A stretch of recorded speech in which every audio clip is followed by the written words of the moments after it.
Olá pessoal, estamos no ar com o Você com Dinheiro de hoje, o seu programa sobre investimentos aqui da BMC News, sempre trazendo para você grandes nomes do mercado para ajudar você, investidor e telespectador aqui da BMC News, a fazer as melhores perguntas, a se provocar, a se tornar um investidor melhor. Como vocês sabem, a gente tem aqui a tradição de trazer para esse bate-papo no programa as pessoas que fazem o mercado acontecer. Desde empreendedores, gestores de fundos, inclusive participantes do mercado de boutiques de M&A a empresas de capital aberto. E explicando o dia a dia delas e fazendo com que você traga suas próprias reflexões. Sem deixar, é claro, de lado aquela tradicional pergunta difícil para o nosso participante, para a gente aproveitar a presença dele e esclarecer as dúvidas do telespectador BMC News.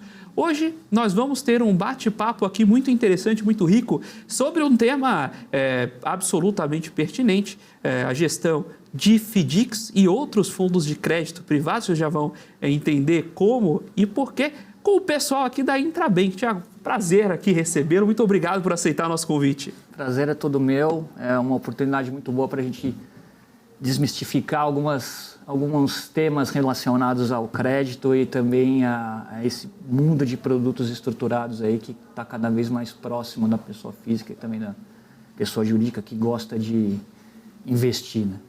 Tem uma pergunta, essa primeira pergunta difícil de hoje, eu posso até roubar dos meus alunos. Vou dar aula de fundo de investimento, eu vou explicar FDIC. E antes de eu terminar a explicação, alguém já me levanta a mão, eu já sei qual vai vir a pergunta. Já fica aquele suor frio. Pergunte, aluno. Professor, o que é um FDIC? Para que é a diferença de cota sênior e subordinada? Você me deu aqui uma explicação fora do ar, queria que você compartilhasse com a nossa audiência. Explica para a gente o que é um FDIC. O FDIC é um fundo de direito creditório, né? E acho que a base de tudo é aquela. O que é um direito creditório?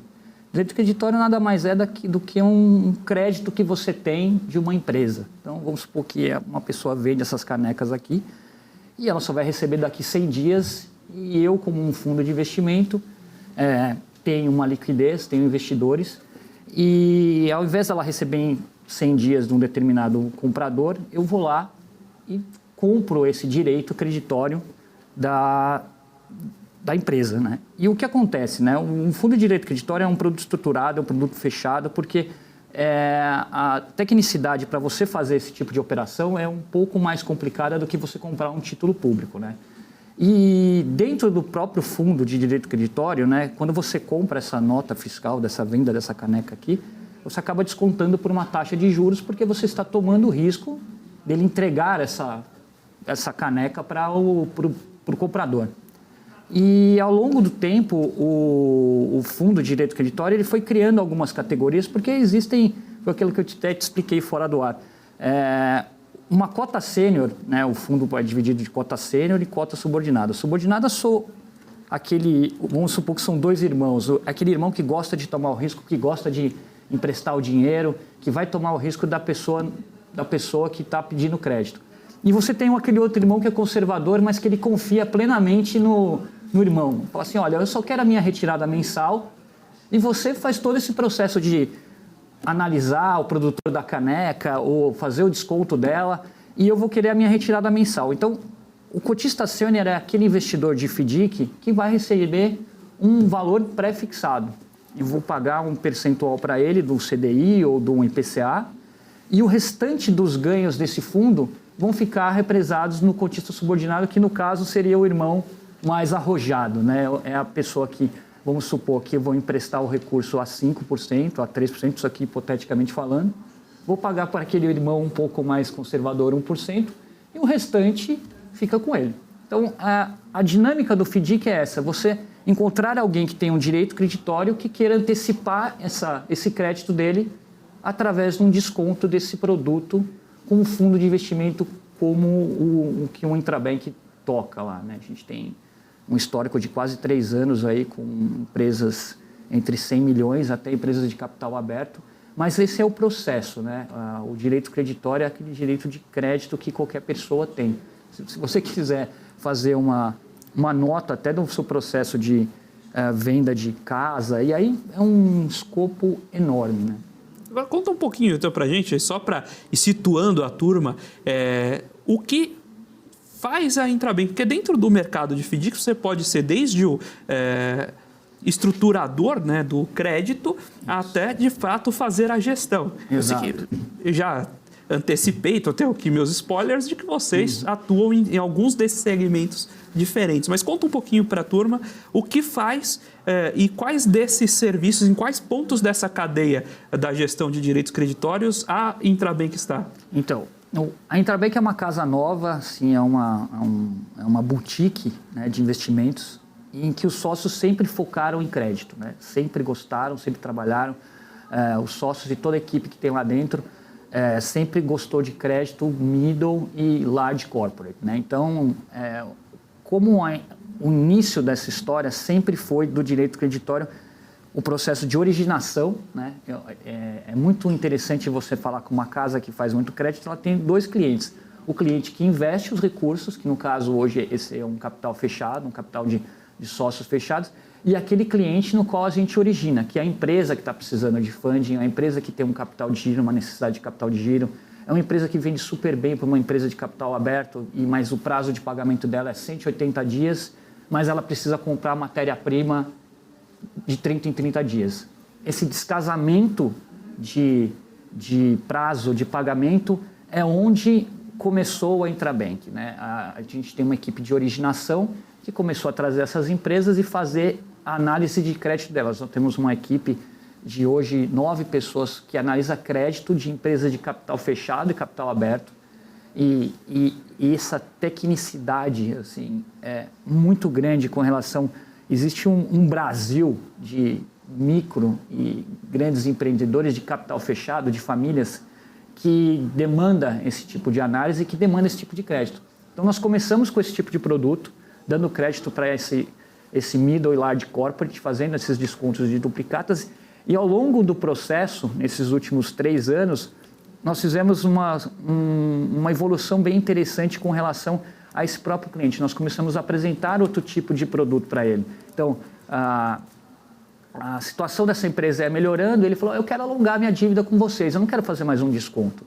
Eu quero alongar essa dívida, entrar no mercado de capitais. Então, nós começamos a apresentar notas comerciais, nós começamos a fazer CCBs e originando ali dentro, estruturando uma operação e colocando dentro do fundo. Então, isso tem sido um relacionamento muito bacana, né? E aí, a partir daí, a gente criou um fundo multimercado, que a gente está focado também em crédito, com um risco um pouco menor, né? Mas que todas as operações, elas passam por nossa área de crédito. A gente tem um comitê de investimentos e de crédito toda semana. E todas as linhas, os limites que a gente tem, a gente analisou mais de 360 empresas só no ano passado e girou quase 3 bilhões de reais em crédito nesses últimos 2 anos. E a cada 60 dias a gente reavalia essas empresas, porque esse mercado de middle é muito dinâmico. Então, e nós começamos com esses produtos, né? O FDIC, temos um fundo multimercado, criamos um fundo de caixa DI também, porque às vezes é mais fácil você ser um pouco mais conservador e deixar um dinheiro no caixa e aguardar melhores oportunidades.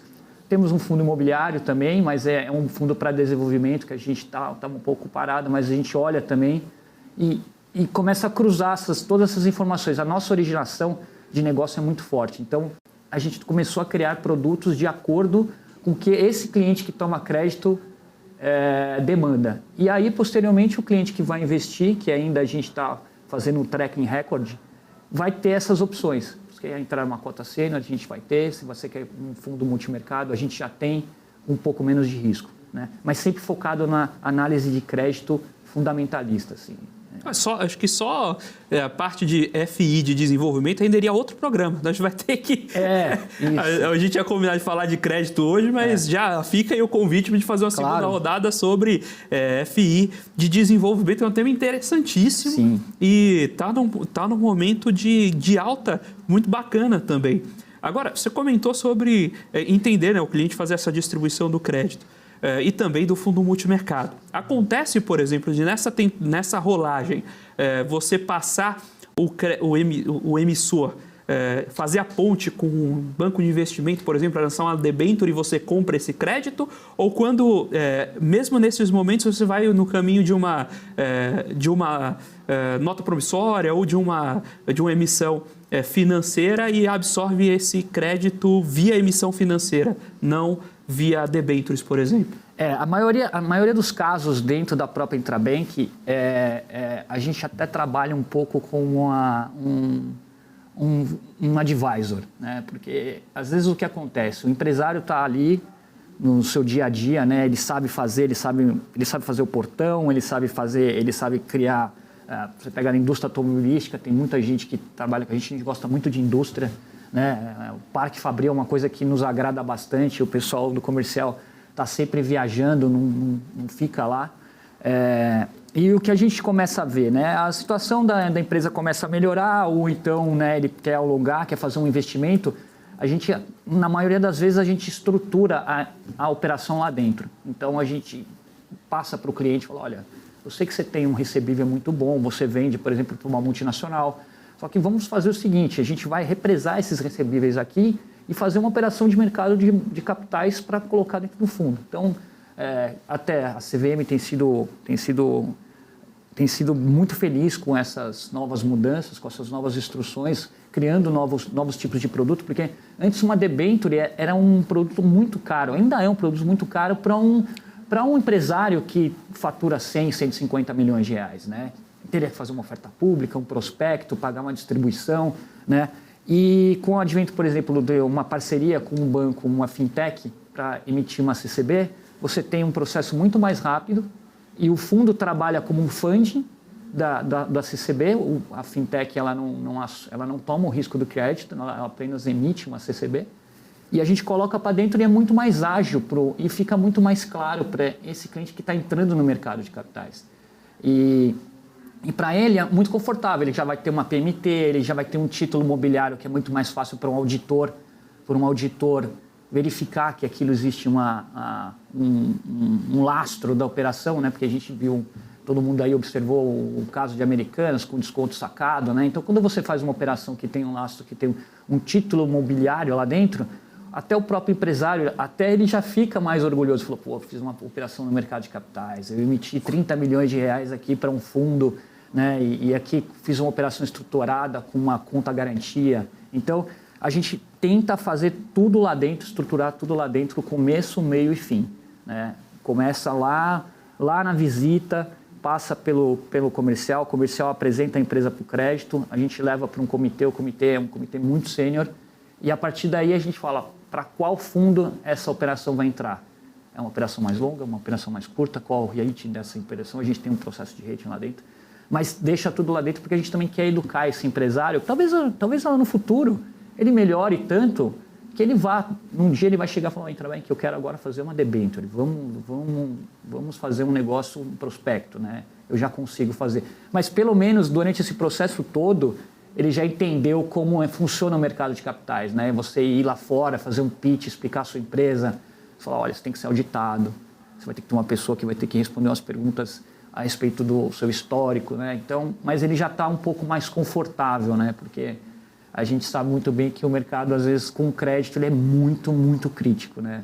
No Brasil, o mercado é muito crítico com qualquer um que queira pedir crédito numa estrutura dessa de fundos. Com certeza. E o mercado de crédito tem apresentado uma série de desafios que nós vamos falar aqui também no próximo bloco. Nós estamos batendo esse papo aqui com Tiago Figueiredo, diretor de investimentos do Intrabank, e nós estamos também acompanhando naturalmente aqui os comentários de vocês no chat. Então, tem o Regis Andrade ali, Felipe, boa tarde, para o melhor apresentador da BBC News. Regis, muito obrigado, muito gentil de sua parte. Gilberto Fucker, boa tarde, Felipe. Tem ali também o Helder, sempre presente ali. Boa tarde, investidores. Temos ali o Boi da Bolsa, grande Boi da Bolsa. Sentimos sua falta na semana passada. O melhor programa da BMC News, mas só ganha like se mandar aquele intra-abraço para Macapá. Boi da Bolsa, Macapá, forte abraço para vocês. Temos ali a turma comentando de C&A no chat também. E o Reinaldo falando aqui, muito boa entrevista. Como o pessoal aqui comentou, acho que O pessoal elogiou o apresentador, mas o importante mesmo é o convidado. A gente tem o prazer de trazer grandes nomes aqui, grandes convidados. É um prazer estar aqui para mediar e lançar esse papo com vocês. Agora a gente vai para um breve intervalo e daqui a pouquinho a gente volta com mais Você com Dinheiro. BMC News, informação que gera valor. Olá pessoal, estamos de volta para o segundo e último bloco do Você com Dinheiro de hoje, batendo aqui um papo com o Thiago Figueiredo da Intrabank sobre o mercado de crédito, sobre FDICs, como criar esse bicho de 7 cabeças, que não é um bicho de 7 cabeças, mas muita gente acredita que é um bicho de 7 cabeças, são os FDICs, e como tirar um pouquinho das dúvidas de você, investidor, como você, investidor, pode criar novas perguntas na hora de pensar e entrar em um ativo como esse. Nós vamos lembrar que recentemente os FDICs foram abertos a investidores que não são qualificados. Então, conhecer esse mercado, as oportunidades e quais ciladas vocês podem pegar no meio do caminho é fundamental. Estamos sempre acompanhando aqui o chat, os comentários de vocês. E se você está aí no chat e se esqueceu de dar o like, aproveite agora, senta o dedo ali no like, vamos buscar ali os 300 likes no programa de hoje e, sobretudo, hoje nós temos uma meta maior.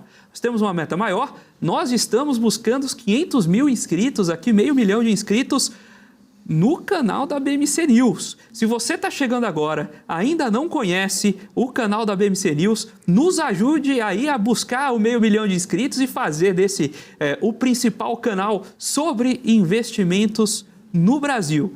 Tiago, a gente tem aqui, né, essa tradição de fazer as perguntas difíceis aos convidados e tem uma que não posso deixar de fazer. Como é que está o mercado de crédito privado nesse ano 2023 com tudo o que aconteceu, essa provocação dos investidores e muita gente começando a pensar no que não pensava antes? Você acompanha o mercado naturalmente até mais próximo do que eu. O que tinha de fundo que se vendia como fundo caixa e tinha crédito privado longo dentro, né? Exato. Tomando no curto, dando no longo e nem avisava o pobre do cotista, né? Isso tudo trouxe impactos a como o mercado está vendo crédito privado. O que você foi vendo ali? Como tem sido as emissões nesse período e como vocês têm conversado com o mercado para evitar esse eventual pânico, às vezes desmedido, das pessoas que acabaram descobrindo os riscos do crédito privado da pior forma possível? Infelizmente, alguns eventos acabaram trazendo à tona uma parte ruim. Não é uma parte ruim do crédito, mas relembrar que o crédito, a maioria das vezes, é uma situação binária, né? Ou o credor vai te pagar ou ele não vai. E aí você vai ter que ir atrás das garantias, né? Então, às vezes são casos assim, é igual você eu gosto muito remeter ao caso assim, eu gosto muito de andar de bicicleta. Às vezes você só aprende caindo, né? E infelizmente, nesses casos, a gente, como N creches da Bolsa, o pessoal reaprendeu a reinvestir em Bolsa, reaprendeu a olhar o investimento em renda variável de uma maneira um pouco mais assertiva. O crédito também, com esses casos que você falou, nossa, nós temos aqui um fundo de DI que tem um crédito privado AAA lá dentro, né? E isso é uma coisa que a gente, da nossa veia de crédito, o histórico que a gente tem lá, a gente gosta muito de olhar esse conceito de qualidade de crédito e liquidez dessas empresas, né? Então, obviamente, com essa alta de juros, né, a gente vê o mercado de crédito sempre foi um mercado, as empresas do Brasil sempre tiveram um nível de alavancagem alto, né? Mesmo e ali aumentou quando a Selic veio para 2, né? Obviamente, qualquer pessoa que estivesse sentada numa tesouraria de uma empresa que precisasse de tomar crédito naquela época era uma oportunidade boa, né? Só que você trabalhar com juros pós-fixado, né? E você ter esse passivo dentro da empresa e depender do crescimento de uma receita na mesma proporção para você não ter um descasamento ali de fluxo de caixa, no Brasil é muito difícil. E o que aconteceu nos últimos 6 meses é o que a gente tem visto, olhando muito, é o despesa financeira pegando muito, né, nas empresas, né? Então a gente tem que ser muito assertivo em olhar essa capacidade das empresas gerarem caixa, né? Com o tempo, até a própria indústria de fundos que olha crédito, ela começou a realmente ir a fundo e olhar realmente a capacidade dessas empresas de mostrarem como elas geram crédito, além de uma alavancagem de pegar dinheiro de terceiros, né, e essa capacidade de poder pagar, né. Os últimos 6 meses a gente viu uma freada forte, né, até porque você, quando acontece um evento desse, você tem que realmente parar, ver onde estava errado, porque a análise de crédito é um processo que é uma esteira, né, você parte levantar todos os dados financeiros da empresa, a auditoria, fazer um rating dela, a partir do momento e ver o tamanho da sua exposição dentro de um fundo, né? Mesmo que seja pequeno, isso acaba refletindo na própria rentabilidade desse cliente que, teoricamente, ele não está preparado, ele não queria sofrer esse tipo de perda, né? E para recuperar no crédito é diferente de uma renda variável, você vai ter que recuperar praticamente em outro ativo, né? Em outra empresa, em outro investimento, porque nesse processo, quando você tem uma perda de fluxo de caixa e você pede uma recuperação judicial, que é o que a gente está vendo agora, você entra numa esfera que é uma esfera jurídica e que a gente sabe que demora muito tempo. Então, hoje eu acho que no momento que você for sentar para falar com o investidor que já fez uma renda fixa com crédito hoje, ele vai lembrar disso e vai querer saber, né? Mas qual que é a estrutura, qual que é a garantia que vocês estão fazendo, como é que eu posso recuperar, né? Qual o nível de cobertura, e que apenas um processo de rating não é o suficiente para você ter 100% de segurança de que não pode haver um sinistro como o que ocorreu agora, né? Mas a gente vai aprendendo, né? O crédito no Brasil é isso. Não tem jeito. Vai mudando, os produtos vão mudando, o cenário vai mudando muito. Você tem o próprio cenário, o cenário econômico do Brasil com novas... Você vai vendo, por exemplo, agora o setor automobilístico vai sofrer uma mudança boa, porque assim, vai ajudar um pouco o setor com relação a esse processo do carro popular, independente de quem é o partido ou a política, mas isso dá um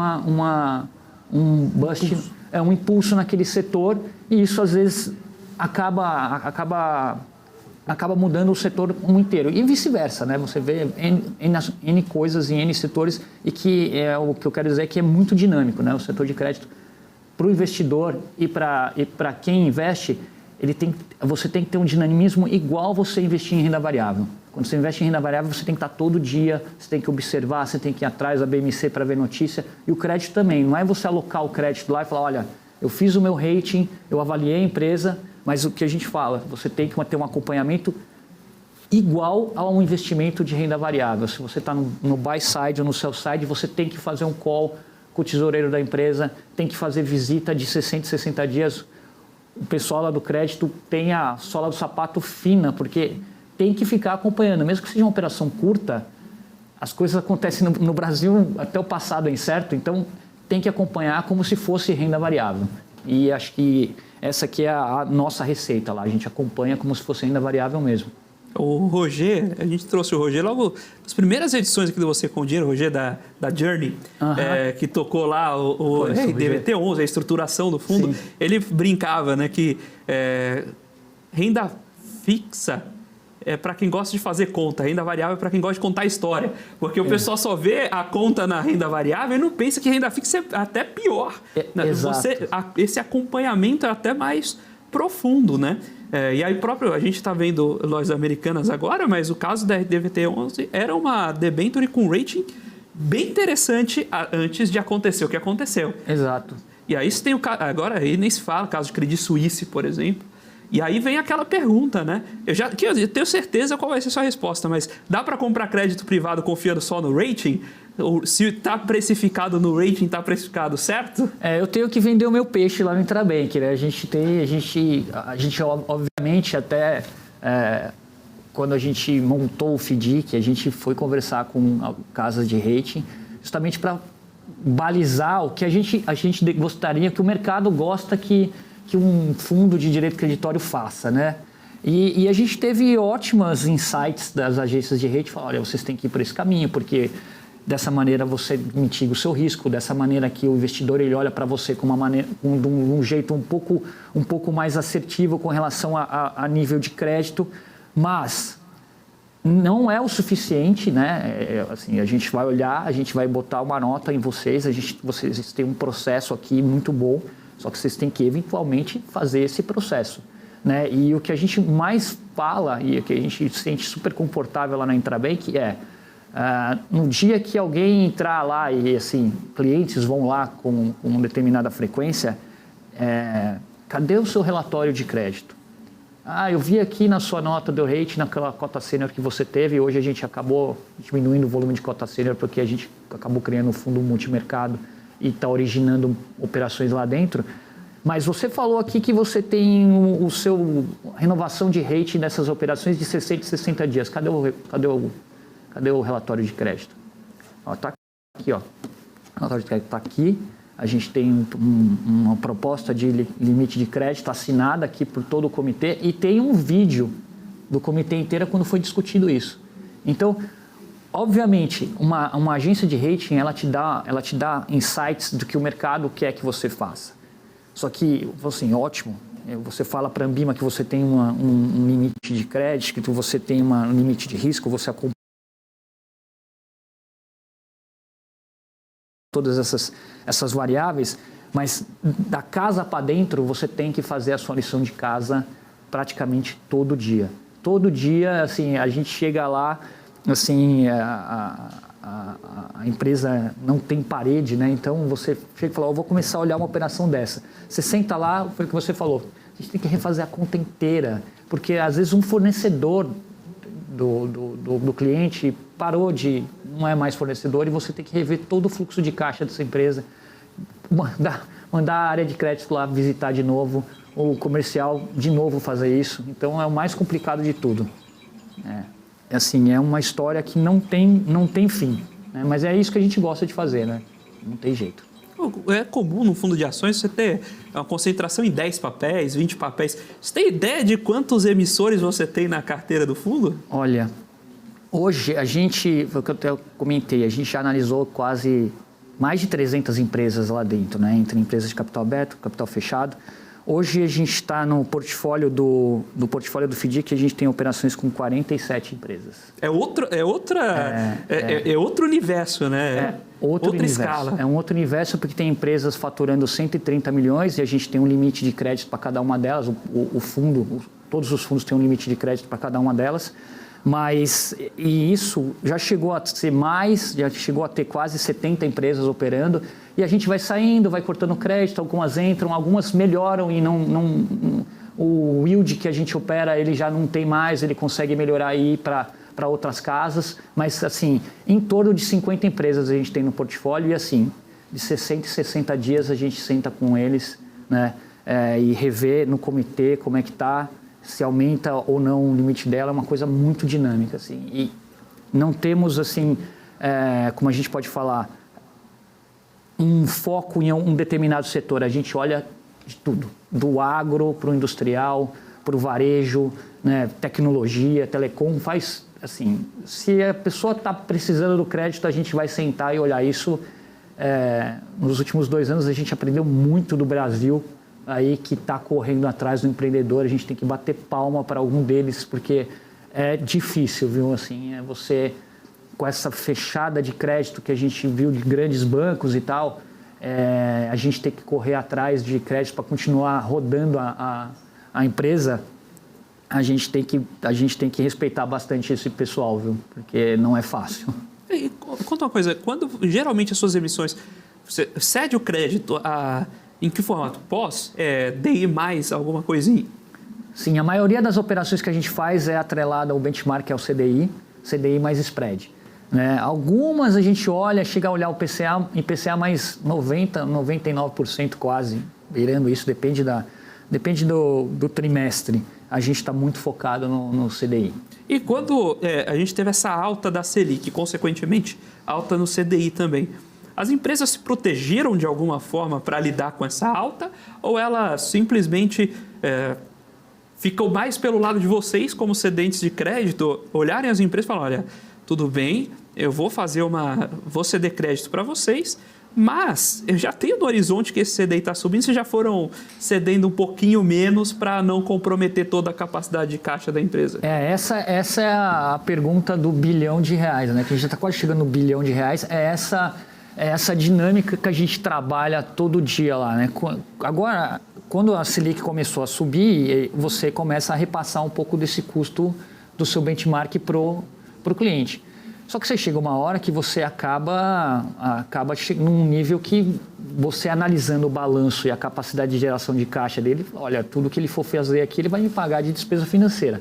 Então, das duas, uma, ou você diminui o seu limite com ele, né? E essa é a vantagem de você estar olhando todo dia esse cliente, ou você simplesmente tem uma hora que você para de fazer essa operação com essa determinada rentabilidade. Porque o que acontece, o que a gente tem visto, né? Nós somos uma casa que tem como a espinha dorsal um fundo de direito creditório no qual a gente faz tudo lá dentro. A gente não compra a cota, né? A gente não é um FIC de FDIC.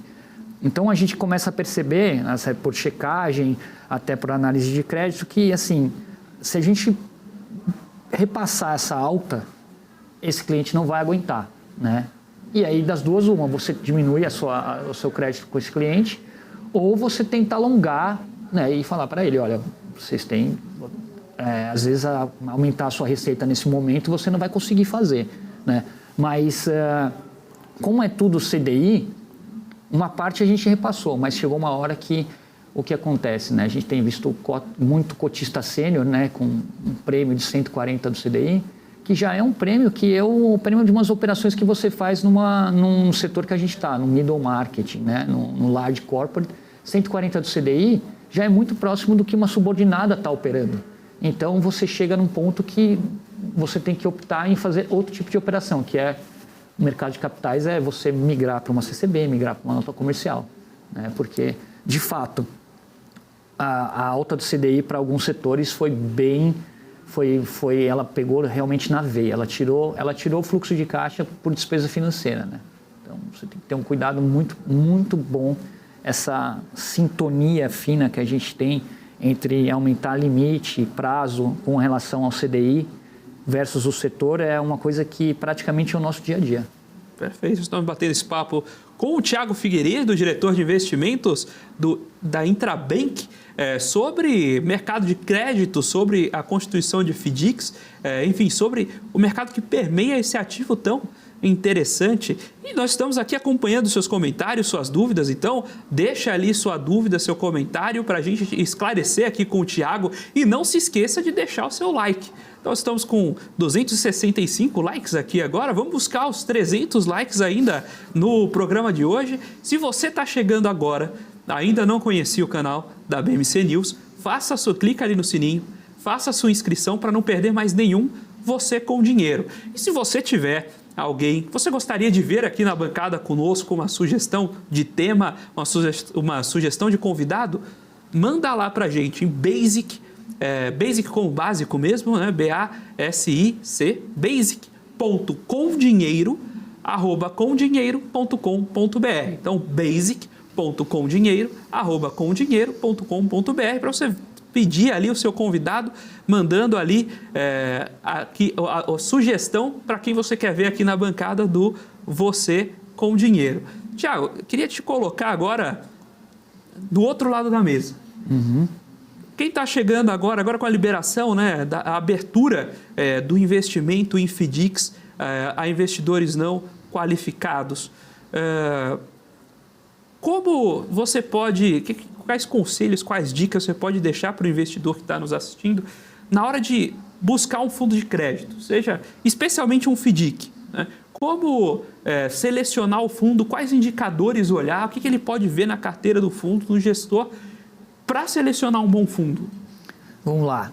Por que acho que é até bom a gente voltar um pouquinho e mostrar por que o fundo de direito creditório era um fundo que não era muito voltado, não era permitido por pessoas físicas, investidores que não eram qualificados a investir neles. Justamente porque é um produto fechado, né, o que a gente diz, você não pode aplicar e resgatar na hora que você quiser, né? Ele não tem essa cota, né? Ele divulga-se cota, mas o veículo que a gente fala, né, o fundo de direito creditório, ele é um fundo, 99% das vezes é um fundo fechado, na qual você entra e aí tem um prazo para te devolver os recursos, né?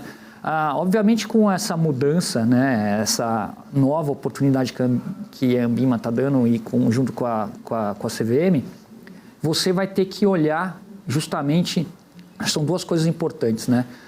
Hoje você já tem algumas casas que têm essa estrutura de criar um fundo multimercado em cima, né, um fundo multimercado no qual ele compra cotas de um FDIC cota sênior, né?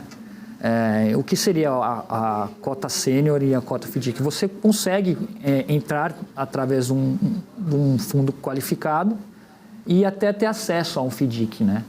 Só que você acaba, o custo disso é maior, porque você paga uma taxa de gestão para o fundo multimercado para depois ainda pagar a taxa de gestão do FDIC. Hoje, eu acho que com essa oportunidade, acho que o mais importante para o cliente é você começar a olhar um histórico de cota subordinada de um eventual gestor de fundo de direito creditório, porque ela reflete exatamente qual foi a performance desse fundo ao longo do período em qual ele ficou cedendo recursos para empresas, né?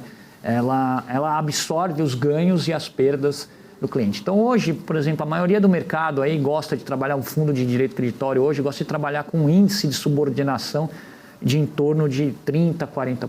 Então, por exemplo, num PL de 100, 40% dela é uma cota subordinada, que é a cota que absorve as perdas de um eventual default. Então, você como um cotista sênior, no momento que você entra nela e recebe aquela remuneração do irmão mais conservador, para o irmão conservador perder recursos, o irmão mais arrojado teria que perder 40% de todos os recursos do patrimônio até para chegar no cotista sênior. Então, eu acho que é muito importante você olhar esse histórico, né, porque essa é a espinha dorsal do FDIC, né? Então, e o que vem acontecendo? Fundos muito alavancados, que é um fundo muito alavancado, que é um que tem um volume de cota sênior muito maior do que um volume de cota subordinada, hoje ele tem que pagar um recurso muito alto de todo esse lucro que ele tem na cota subordinada para o cotista sênior. E aí acaba, e o que aconteceu, que a gente está observando, é que acaba, tudo que o irmão arrojado, a cota subordinada tem, ele acaba pagando para o cotista sênior. Então, no momento, acho que da entrada, é muito importante você ver esse nível de subordinação que vai te proteger, né? Eu acho que, pelas N crises que a gente passou aí, é um produto que já se provou, né, que tem um histórico de resiliência, né? E a qualidade a capacidade de analisar crédito.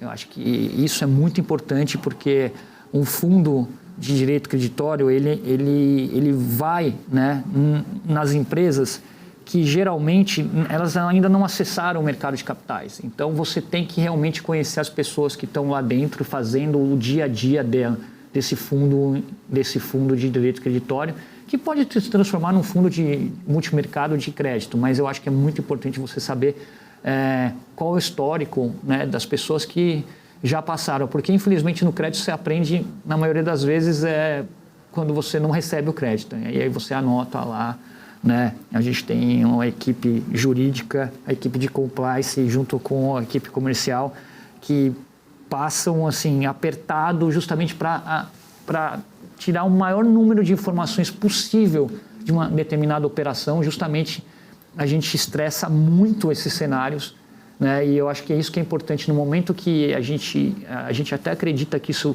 vai demorar, porque você vai ter que educar muito o investidor por causa desse problema de liquidez, mas também de uma maneira você vai acabar educando ele a saber o que é você dar crédito para num produto desse.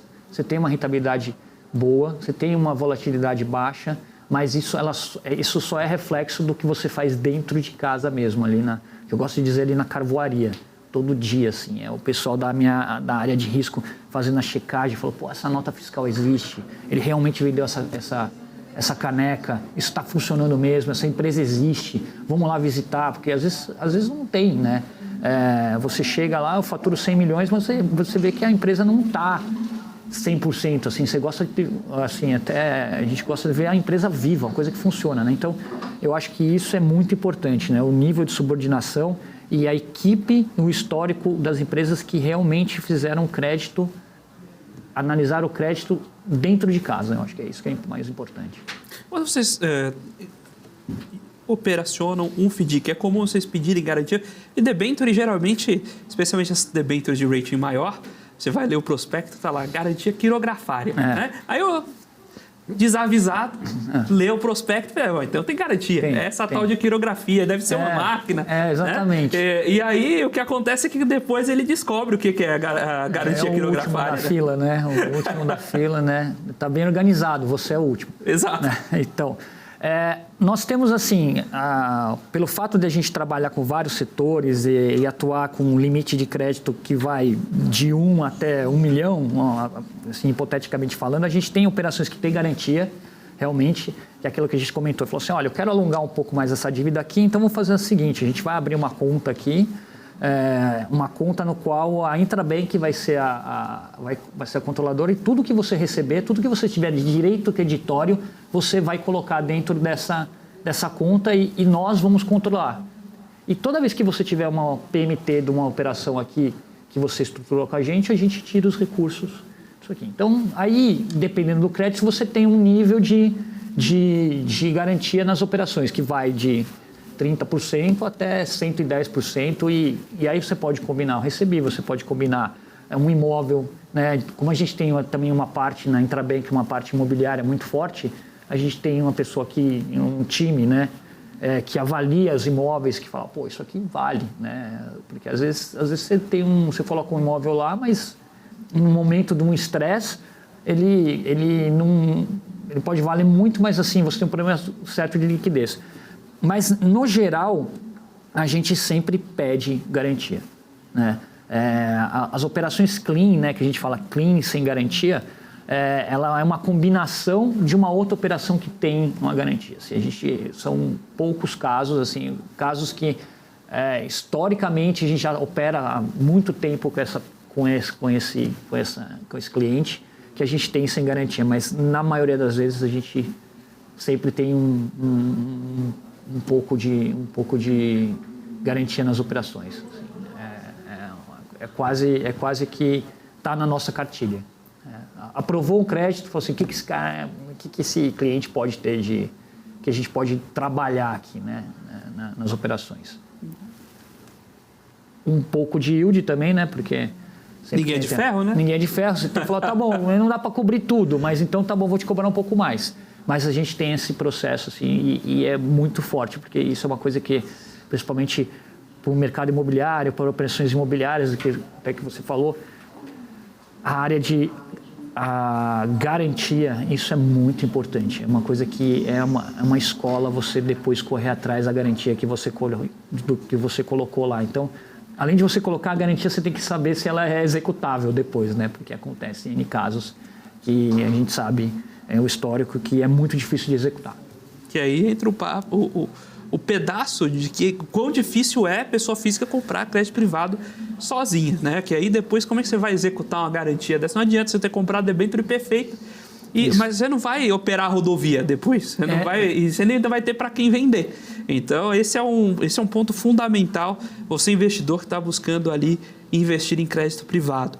Tiago, excelente papo, muito obrigado por ter participado desse bate-papo conosco, é um prazer recebê-lo.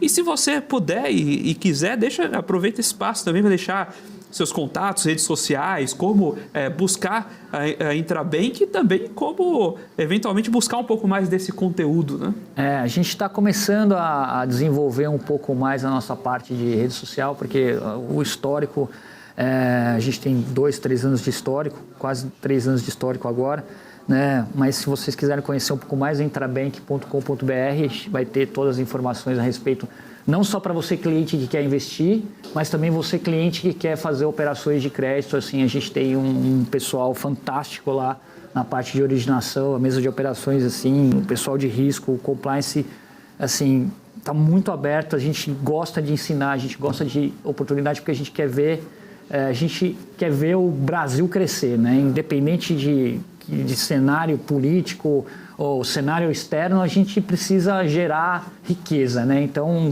no que a gente puder ajudar, no que a gente puder fazer, assim, eu acho que as nossas redes sociais estão aí, @Intrabank, e esse acho que é o ponto de partida para a gente. Assim.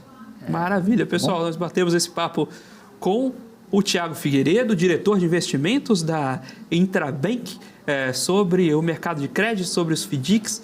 Agradeço mais uma vez, Thiago, a você e a Intrabank que cedeu a sua participação aqui. E agradeço naturalmente a você, telespectador da BMC News, que nos acompanhou, mandou seu comentário, seu like, sua dúvida, sua sugestão e compartilhou desses momentos aqui conosco. Nós fazemos essa programação, estamos aqui por vocês, telespectadores. Eu espero que vocês tenham aprendido e se desenvolvido com mais esse bate-papo de hoje. Se você tiver alguma sugestão, quem você quer ver aqui na bancada do Você com Dinheiro, mais uma vez, mande lá o seu e-mail para basic.comdinheiro@comdinheiro.com.br, compartilhe conosco a sua vontade, manda lá para a gente a sua sugestão.